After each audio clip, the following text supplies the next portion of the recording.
Hai semua, halo kabeh. Selamat datang di video kami. Sugeng rawuh ing video kita. Dalam video kolaborasi kali ini, kami akan membahas tentang 4 materi, yaitu yang pertama PKN yang akan membahas mengenai menjaga persatuan dan kesatuan bangsa, dan yang kedua ada pendidikan agama mengupayakan persatuan dan perdamaian bangsa yang berdasarkan pada cinta kasih. Yang ketiga ada bahasa Indonesia yang akan membahas tentang teks editorial, dan yang terakhir ada bahasa Jawa yang akan membahas tentang geguritan. Hai, perkenalkan, saya Angelin Tiffany Putri dari kelas 12 AKL 1. Saya Apea Lingga Nirwanda, kelas 12 AKL 1.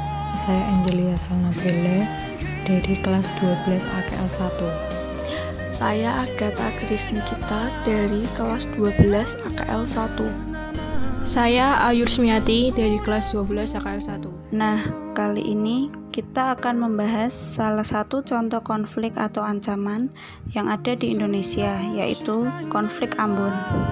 Sebelum terjadinya kerusuhan, kota Ambon adalah kota kecil yang indah, sehingga beberapa kali mendapat adipura. Namun, sejak awal 1999, terjadi konflik sosial di Ambon yang kemudian menyebar hampir ke Maluku. Ini adalah konflik antara umat Kristen dan umat Islam. Akibat dari konflik ini adalah ribuan rumah penduduk dan toko dibakar. Sarana dan prasarana dasar seperti kantor pemerintah, sekolah, jaringan telkom juga menjadi sasaran. Intinya, kota menjadi lumpuh. Penyiksaan dan pembunuhan juga menjadi bagian dari kehidupan sehari-hari saat itu. Setelah melalui tekanan berbagai pihak, akhirnya konflik dapat diakhiri. Pasca konflik, Ambon menjadi kumuh, kotor, masih banyak terdapat puing bangunan yang pernah terbakar, sampah berserakan hampir di setiap sudut kota, dan lain-lain. Bisa dikatakan, hampir seluruh tatanan sosial hancur. Warga terkotak-kotak dan sering terjadi perkelahian antar warga. Setelah konflik mereda, sejumlah program mulai memulihkan negara Ambon. Salah satunya adalah P2KP. Secara perlahan, P2KP ini mulai mendapat respon baik dari masyarakat setelah mereka memahami keberadaan dan tujuannya. Di Indonesia tentunya memiliki keberagaman suku, adat, agama, dan bahasa, di mana ada lebih dari 300 suku bangsa dan 200 bahasa daerah. Agama di Indonesia juga beragam, di mana agama Islam, Kristen, Katolik, Buddha, dan Konghucu hidup bersama dalam satu negara yang luas ini. Maka dari itu Indonesia disebut dan memiliki julukan negara pluralisme dengan berbagai budaya, agama, dan bahasa yang disatukan dengan semboyan Bhinneka Tunggal Ika. Meskipun begitu, hal ini tidak menghapuskan kemungkinan terjadi konflik antar kelompok karena latar belakang dan cara pandang yang berbeda.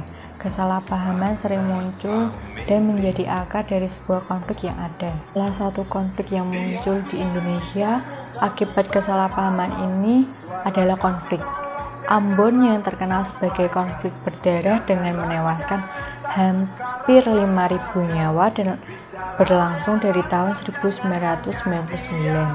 Seluruh pertikaian tertentu ada penyebabnya, seperti sejarah Perang Aceh dan sejarah Perang Bosnia dan Serbia. Dan di sini saya akan membahas penyebab dari strategi sejarah perang di Ambon, yaitu sebagai berikut. 1. Konflik lokal. Awal dari perang di Ambon ini bermula dengan permasalahan yang cukup sederhana, di mana salah satu pemuda muslim dari keturunan Buddhis ingin meminta uang kepada pemuda Kristen dari Mardika. Pemuda keturunan Buddhis sudah dikenal sebagai preman di kawasan tersebut, dan pemuda Mardika bekerja sebagai supir angkot. Ketika sudah berkali-kali dimintai uang dan pemuda Mardika tidak mau memberi, pelepasan pun bersulut amarah hingga berakhir dengan pertikaian adu pukul. Hal ini berujung hingga pemuda Mardika membawa perang untuk membunuh. 2. Perang antar desa. Preman tersebut yang berhasil kabur kemudian menuju warganya bahwa ia akan berkembang oleh orang Kristen. Tanpa berpikir panjang, warga atas kemarahan kejadian tersebut dan mulai menyerang desa Mardika dengan perang tombak dan senjata tajam lainnya. Tidak hanya itu, ratusan rumah di desa Mardika pun dibakar beserta gereja Silale. Atas kebakaran gereja Silale, warga dari kampung-kampung sekitar Mardika marah dan ikut menyerang kembali warga muslim. Akibat konflik SARA ini, banyak warga, ratusan rumah hancur, fasilitas umum, hingga gereja setempat. Konflik ini juga merambat ke beberapa daerah hingga pada akhirnya kota Ambon menjadi porak-poranda. Hal ini menyebabkan perpecahan antara kawasan muslim dengan kawasan Kristen. Ketiga, pemilu. Pada Juli 1999, suasana di Ambon sudah mulai tenang dan membaik. Tetapi hal ini tidak bertahan lama karena adanya pemilu di daerah Poka dan meluas ke bagian Ambon lainnya.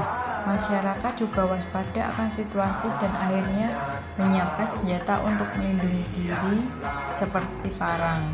Di Ambon hanya tersisa satu desa yang masyarakatnya masih tetap berbaur, yaitu Desa Payame. 4. Kerusuhan setelah kunjungan presiden. Konflik kemudian bermula lagi di Pulau Seram dan Pulau Buru, di mana pada saat itu warga telah sigap dan siaga. Setelah kunjungan presiden dan wakil presiden ke Ambon, kerusuhan memuncak dan memanaskan di beberapa wilayah di Ambon. Konflik ini berakhir dengan sajian banyak nyawa dan ratusan yang terluka. Hingga Januari 2020, kerugian atas kerusuhan ini tidak memberikan lagi. 5. Adanya gerakan jihad. Ketika kondisi di kota Ambon mereda dan telah dilakukan rekonsiliasi di berbagai tempat, tetapi konflik bukannya mereda, malah muncul gerakan-gerakan jihad yang berpusat di Yogyakarta, Jakarta, dan Bogor. Hal ini meresahkan masyarakat Ambon, terutama kaum non-muslim. Isu-isu tentang ancaman jihad mulai bermunculan dan menolak kedatangan jihad juga muncul dari masyarakat muslim di Ambon. Penolakan tersebut memanaskan kembali keadaan Ambon yang sempat mereda. Konflik pun dipicu kembali setelah wakil presiden ke Ambon dalam acara SBC. Acara ini juga dihindari oleh kelompok milisia Batu Merah yang beragama Islam dan juga kelompok Kuda Mati yang beragama Kristen. Hal ini menyebabkan kerusuhan mulai merebak dan berkepanjangan. 6. Front Kedaulatan Maluku. Pada saat krisis di Ambon, pemerintahan akhirnya melepaskan tangan karena sudah tidak sanggup lagi masalah konflik yang terus berkelanjutan. Kejadian ini membuat bangkitnya Front Kedaulatan Maluku yang merupakan pewaris dari Republik Maluku Selatan atau RMS. Pemerintahan menganggap bahwa kelompok tersebut justru memperkeruh suasana di Ambon. RMS dibentuk pada tahun 1950 dan kelompok tersebut berusaha mengadvokasi kaum separatis dari negara yang didominasi muslim, di mana kemudian RMS dianggap sebagai gerakan Kristen yang memburu konflik dinamika agama. Yang terakhir, adanya unsur lain. Konflik yang terjadi karena kesalahpahaman ini kemudian dimanfaatkan oleh oknum-oknum orang yang tidak bertanggung jawab demi kepentingan kelompok tertentu. Ada faktor lain yang menjadi penyebab konflik ini seperti ekonomi, sosial, dan politik. Dilansir bahwa dulunya Ambon merupakan daerah dengan Kristen sebagai agama yang hebat. Isu SARA yang menjadi akar permasalahan konflik yang terjadi berulang kali yang berkunjung pada Ambon yang porak-poranda dan dampak pada kemiskinan dan kesengsaraan bagi warga Ambon. Perjanjian tenaga kerja. Faktor penting pembentuk bangsa Indonesia antara lain sebagai berikut: adanya persamaan nasib, adanya keinginan bersama untuk merdeka, adanya kesatuan tempat tinggal, adanya cita-cita bersama untuk mencapai kemakmuran dan keadilan suatu bangsa, persatuan dan kesatuan bangsa Indonesia dari masa ke masa. Bentuk negara Indonesia adalah Negara Kesatuan Republik Indonesia atau NKRI yang disepakati pada sidang BPUPKI pada 29 Mei sampai 1 Juni 1945. Perjanjian tenaga kerja. Sistem pemerintahan negara yang ditegaskan dalam penjelasan Undang-Undang Dasar 1945 adalah sebagai berikut: negara Indonesia berdasar atas hukum, tidak berdasarkan kekuasaan belaka. Pemerintah berdasarkan atas sistem konstitusi, tidak bersifat absolutisme. Kekuasaan negara yang tertinggi berada di tangan MPR. Sistem pemerintahan negara yang ditegaskan dalam penjelasan Undang-Undang 1945 sebagai berikut: Presiden ialah penyelenggara pemerintah negara yang tertinggi di bawah Majelis Presiden, tidak bertanggung jawab kepada DPR. Menteri negara ialah membantu Presiden. Menteri negara tidak bertanggung jawab kepada DPR. Kekuasaan kepala negara tidak ada batas. Berdasarkan Undang-Undang NRI tahun 1945, MPR memegang kekuasaan negara tertinggi sebagai sumber kekuasaan negara. Di bawahnya adalah Presiden sebagai penyelenggara kekuasaan pemerintahan yang tertinggi di bawah MPR. Kehadiran Maklumat 14 November 1945 membuat Presiden tidak berfungsi sebagai kepala pemerintah, melainkan hanya sebagai kepala negara. Jabatan kepala pemerintah dijabat oleh Perdana Menteri. Pelindungan tenaga kerja. Sejak 27 Desember 1959 berdasarkan perjanjian Konferensi Meja Bundar, NKRI berubah menjadi Negara Serikat atau Republik Indonesia Serikat. Berdasarkan Konstitusi RIS, Presiden adalah kepala negara. Adapun tanggung jawab pemerintahan sepenuhnya berada di Perdana Menteri dan para Menteri Kabinet. Berdasarkan Undang-Undang 1950, Presiden berfungsi sebagai kepala negara dan menjadi bagian pemerintah, namun tanggung jawab pemerintah berada di tangan Perdana Menteri bersama para menteri. Melalui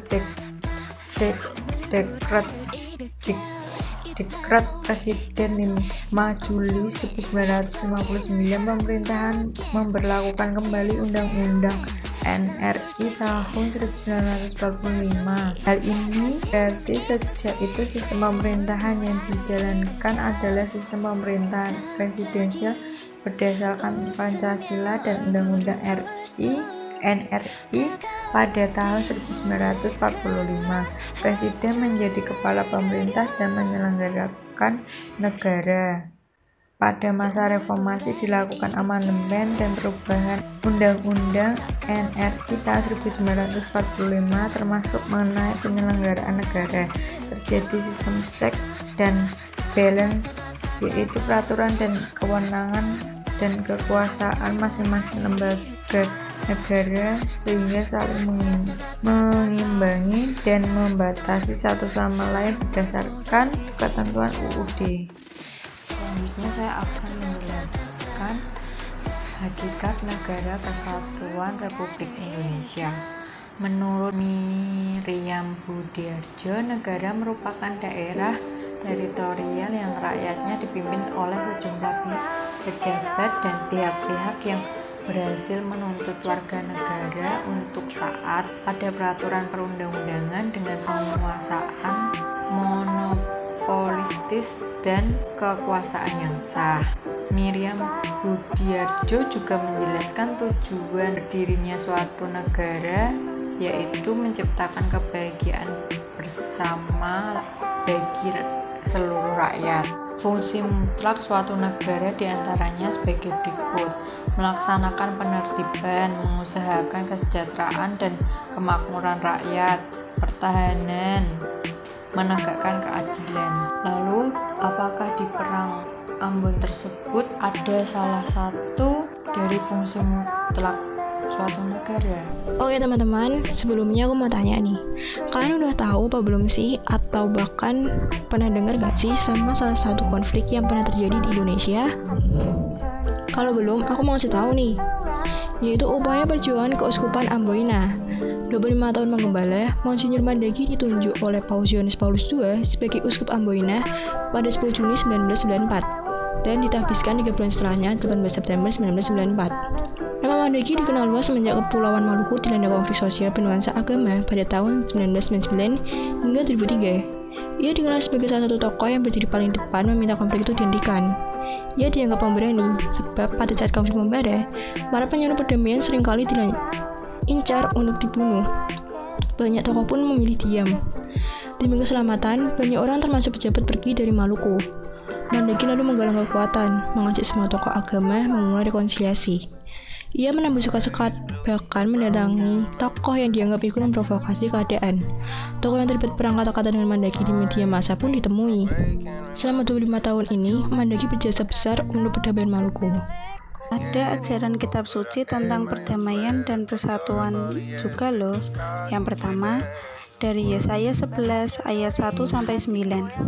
Dalam sejarah manusia, kekristenan telah mengimani Yesus sebagai tunas dari Isai. Kehadiran Yesus di dunia ditandai dengan pujian dari para malaikat yang menyerukan damai sejahtera hadir di bumi. Sekalipun Yesus sudah datang, nyatanya konflik dan kekerasan masih saja terjadi. Persoalannya terletak pada kurangnya kesadaran orang percaya untuk berjuang mewujudkan kedamaian Allah dalam dunia yang tercemar oleh dosa. Banyak orang percaya terlalu sibuk dengan diri sendiri dan melupakan kewajibannya sebagai agen perdamaian. Yang kedua, dari Matius 5 ayat 9. Berdasarkan ayat ini, dapat diartikan, berbahagialah orang yang membawa damai ke dalam hatinya, sehingga tidak ada lagi pertentangan di dalam dirinya sendiri, karena ia telah menyerahkan dirinya kepada Tuhan. Karena damai yang sejati memang asalnya dari Tuhan. Kalau seseorang sudah didamaikan oleh Tuhan, pasti tidak ada pertentangan dalam batinnya, karena ia telah menyerahkan dirinya kepada Tuhan, rela untuk hidup dipimpin oleh Tuhan. Orang yang bisa dikatakan sebagai anak-anak Allah adalah orang yang jika perbuatannya, kataannya mampu menghilangkan kesusahan orang lain, menjadi jembatan di antara pihak-pihak yang bertengkar, memulihkan hubungan yang rusak dengan tanpa takut resiko untuk tidak dihargai, atau dengan kata lain, bertujuan untuk membina hubungannya benar di antara sesama, bahkan membimbing mereka untuk mendapatkan damai Allah dengan membimbing mereka kepada Kristus. Yang ketiga, dari Matius 5 ayat 21-25. Di dalam ayat ini menjelaskan bahwa membunuh tidak hanya berbentuk menyakiti fisik saja, tapi bisa melalui perkataan saat kita sedang marah kepada orang lain. Kata-kata yang kita ucapkan bisa menyakiti psikis atau mental orang tersebut dan bisa berpotensi menimbulkan konflik.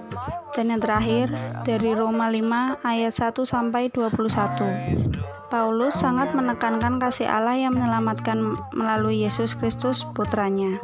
Dengan demikian, manusia diperdamaikan dengan Allah berkat iman mereka.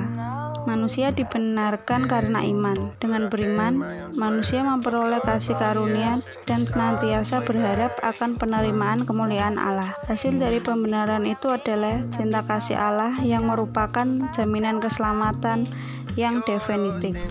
Ajaran gereja tentang perdamaian dan persatuan GSR 1 dan GSR 78. Tiap manusia dituntut untuk berani mengubah sikap hati, sebab perdamaian yang sejati berakar pada kedalaman hati manusia. yang telah menyusun tahap demi tahap upaya untuk membangun perdamaian dari lingkup yang paling kecil hingga ke lingkup yang lebih besar, sehingga persatuan bangsa dapat terwujud. Upaya membangun semangat perdamaian dan persatuan. Sesuai dengan pengalaman perjuangan perdamaian oleh Keuskupan Amboina, kita harus saling menjaga perdamaian bangsa kita. Tidak peduli akan perbedaan yang ada, jika kita memang peduli terhadap bangsa kita, maka mari jaga persatuan dan kesatuan bangsa dengan saling memberikan ketulusan dan cinta kasih antara satu dengan yang lain. Selanjutnya saya akan menjelaskan tentang materi bahasa Indonesia, yakni teks editorial. Teks editorial ialah suatu tulisan berupa opini ataupun pendapat terhadap isu atau peristiwa yang sedang hangat dibicarakan oleh banyak masyarakat. Teks editorial memiliki struktur yang dibagi menjadi 3 bagian, antara lain yakni yang pertama pernyataan pendapat, yang kedua argumentasi, dan yang ketiga pernyataan atau penegasan ulang pendapat. Dalam masing-masing bagian tersebut memiliki fungsi atau kegunaan yang berbeda, yaitu dalam pernyataan pendapat berisi pendapat atau opini dari sang penulis terhadap peristiwa atau kejadian yang akan dibahas. Yang berikutnya dalam argumentasi berisikan bentuk dan fakta berbentuk data-data asli atau real yang digunakan untuk memperkuat pendapat atau opini dari apa yang telah disampaikan oleh sang penulis. Pada bagian ketiga, pernyataan atau penegasan ulang pendapat berisikan penguatan atau penegasan ulang atas pernyataan yang telah diperkuat oleh argumentasi. Bagian ini berada pada akhir teks. Teks editorial juga memiliki kaidah kebahasaan sendiri. Pada teks editorial ini, kalian akan menemukan kata averbia, konjungsi, verba rasional, verba mental, dan juga verba material. Adverbia merupakan kata keterangan yang ada dalam teks editorial. Biasanya yang sering muncul dalam teks editorial ialah adverbia frekuentatif yang menggambarkan makna berhubungan dengan kekerapan terjadinya sesuatu yang diterangkan. Contoh seperti selalu, sering, kadang-kadang, jarang. Yang kedua ada konjungsi. Konjungsi merupakan kata penghubung. Biasanya banyak ditemukan konjungsi antar kalimat seperti bahkan, malahan, dan sesungguhnya. Ketiga ada verba relasional, merupakan kata kerja yang menunjukkan intensitas pengertian A adalah B dan milik mengandung pengertian A mempunyai B. Berikutnya verbal mental yang merupakan kata kerja yang menerapkan persepsi seperti melihat, merasa, afeksi seperti suka, khawatir, dan kognisi seperti berpikir, mengerti. Yang terakhir, verba material merupakan kata kerja yang menunjukkan perbuatan fisik atau peristiwa, contohnya membaca, menulis, memukul. Siji, Indonesia kita siji bangsa. Indonesia kita siji negara. Indonesia kita duwe siji tujuan. Tujuane kanggo dadekake siji kabeh rakyat Indonesia. Kita dadi siji kanggo mardika. Mardika saka mentingake awake dhewe sing ana. Kita dadi siji kanggo juang. Juang supaya entuk keadilan. Indonesia. Ayo kita lawan bebareng. Nglawan tikus kang nganggo dasi sing sakapenake dhewe. Lawan nganggo prestasi sing wis ana. Ora mung omongan lan otot wae. Sampun cekap semanten, mbok pilih wonten kirang lan luwihnipun katuran kula lan anggota kelompok kula sedaya, kula pun aturi pangapunten. Matur suwun.